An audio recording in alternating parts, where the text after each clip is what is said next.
I'm just only waiting for the water to boil. And then, we will put all the chicken in a pot. Nagpapakulo lang ako ng tubig. Pag kulong-kulo na ito, ilalagay na natin yung manok. And then, after that, ilagay natin yung mga gulay. Kumukulo na ang ating tubig, atin nang ilagay ang mga manok. Yan.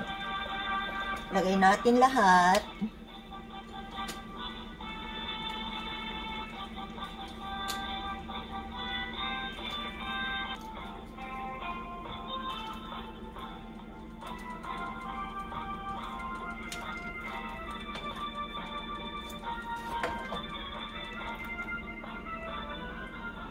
Nailagay na natin lahat ang manok. Pakuluan natin yan ng mga at least 15 to 30 minutes.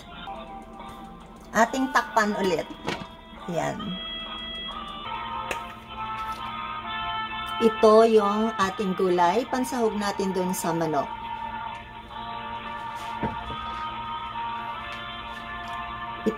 Ito naman ang ating ingredients. Yung sibuyas, luya, sili, beef cubes, paminta, bawang, at ito naman ay ang ating salt with garlic powder. Atin nang ilagay ang mga sangkap, sibuyas, bawang, luya, sili, paminta.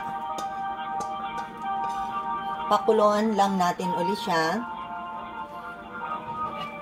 Takpan ulit.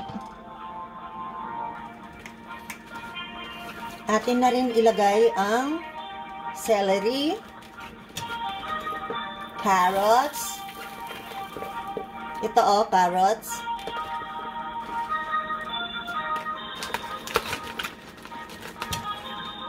tapos ang maliliit na pechay.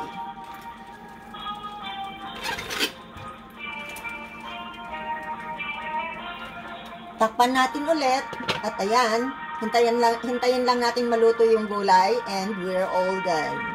Thank you for watching Sonia's channel. Like and subscribe. Bye! See you again next time.